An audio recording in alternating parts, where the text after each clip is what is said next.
품격 있는 아재 아지매 여러분 안녕하십니까? 빨간 아재입니다.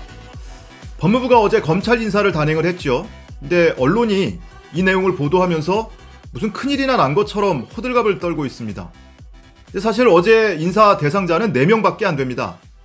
심재철 검찰국장이 서울 남부지검장으로 자리를 옮겼고, 그리고 남부지검에 있던 이정수 지검장이 검찰국장으로 발령됐습니다.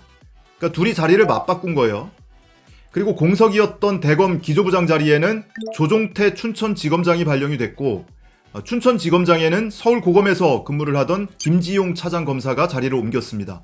그러니까 딸랑 이렇게 4명 굉장히 소규모 인사를 한 겁니다. 근데 아무래도 이제 언론의 관심사는 다른 데 있었던 것 같아요. 원전 수사를 하고 있는 이두봉 대전지검장, 혹시 어디로 좌천되는 거 아니야? 이렇게 도끼 눈을 뜨고 지켜봤던 것 같고요. 그리고 이성윤 서울중앙지검장, 그리고 윤석열의 오른팔이라고 할 수 있는 한동훈 법무연수원 연구위원, 한동훈 검사의 경우에는 혹시 뭐 지검장, 견장을 달고 지검장으로 발령이 되지 않을까, 이런 기대 섞인 관심 대상이었던 것 같습니다. 근데 뭐 이두봉, 이성윤, 한동훈 3명 다 그 자리에 유임이 됐습니다.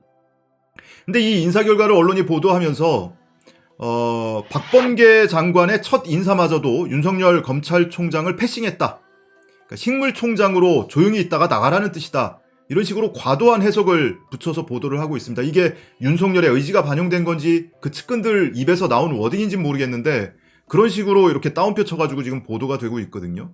근데 과연 이렇게 호들갑을 떨만한 인사인가? 이게 딸랑 4명 인사한 건데. 그리고 거꾸로 이게 뭐 대단히 잘된 인사인지 또는 잘못된 인사인지 잘 모르겠습니다. 윤석열 총장을 패싱했다고 하는데 패싱했나요? 이미 지난 2일에 독대를 하면서 인사에 관한 의견 교환을 했고요. 그리고 5일에 두 번째 독대를 했죠. 2번 다 서울 고검 청사에서 만난 겁니다.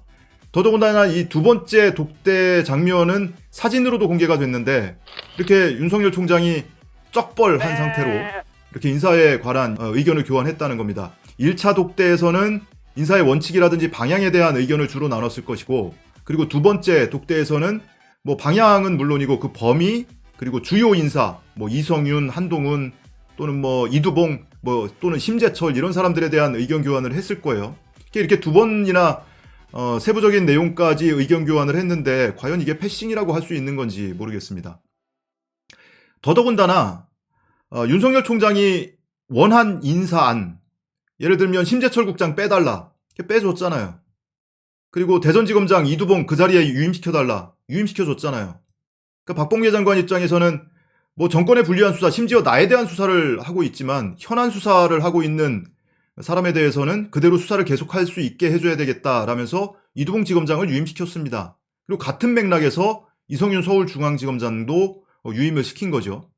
그리고 검찰총장의 비서실장격인 대검 기조부장 자리에도 윤석열 총장이 원하는 사람을 앉혔다는 거 아니에요? 근데 이런 걸 가지고 윤석열을 패싱했다, 식물총장 만들려고 하고 있다, 뭐 이런 식으로 비판을 하는 게 적절한 건지 잘 이해는 되지 않습니다. 자, 우리 언론이 일본 언론 보도를 받아서 한국이 일본의 수출 규제로 반도체 소재가 국산화되고 있고 일본 기업이 타격을 받고 있다, 이런 내용의 보도를 하고 있습니다.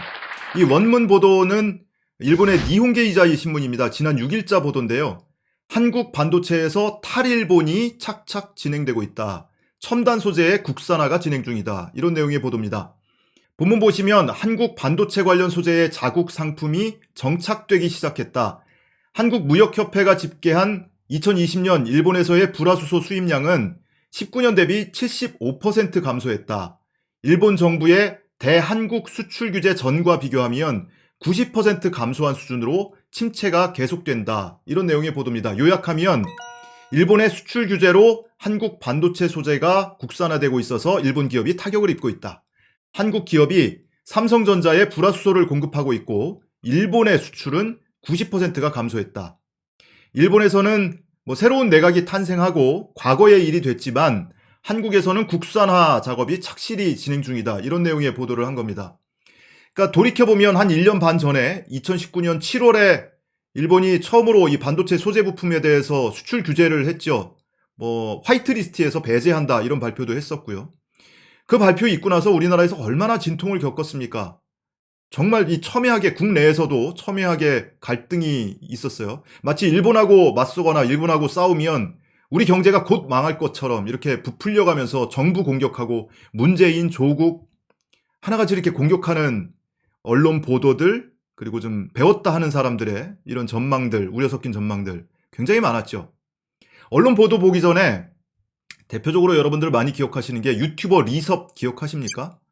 베네수엘라 여성이 단돈 7달러에 몸을 팔고 있고 우리나라도 곧 그 꼴이 날 거다.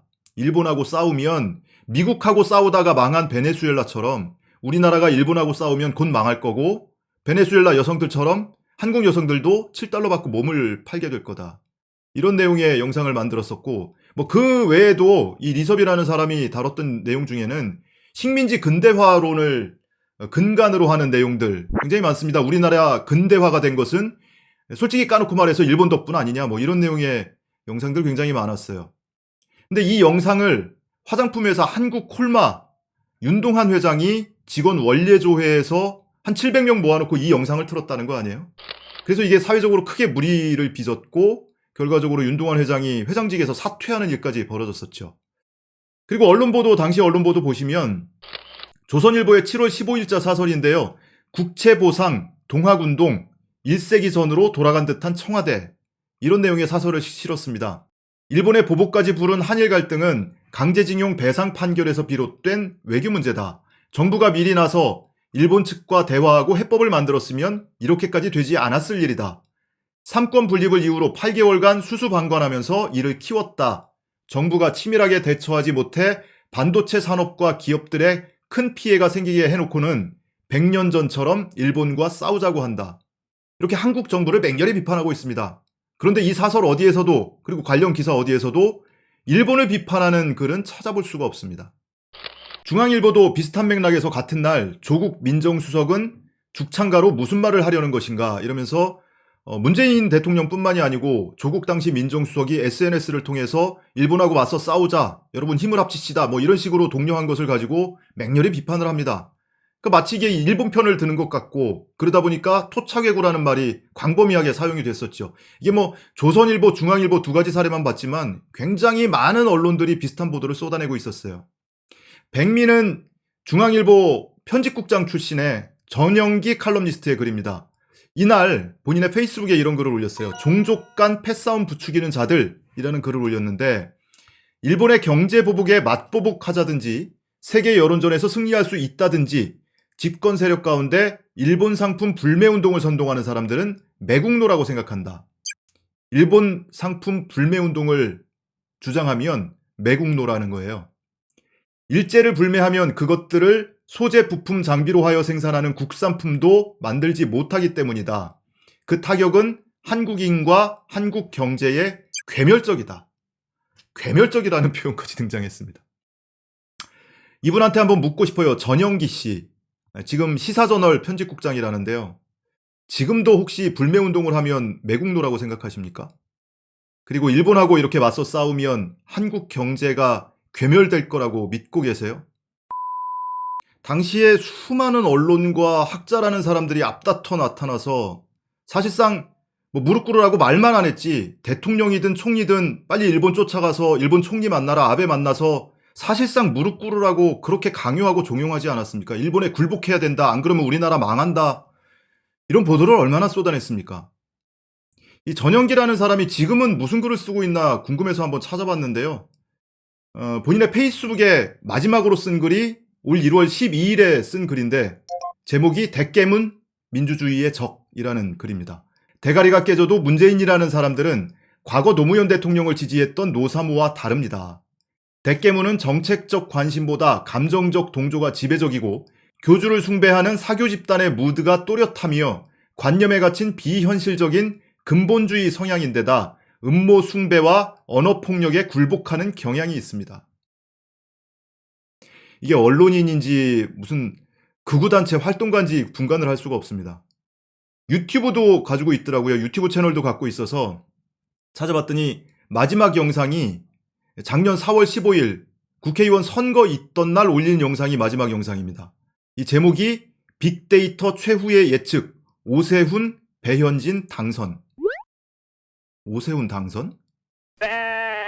마지막으로 궁금한 게 하나 생기는데요. 앞서 본 니혼게 이자이 신문의 보도 출처가 한국무역협회입니다. 일본 정부가 아니에요. 서울발 보도인데 한국무역협회의 자료를 분석을 해서 쓴 기사예요. 왜 한국 언론에서는 이런 기사를 찾아볼 수가 없죠?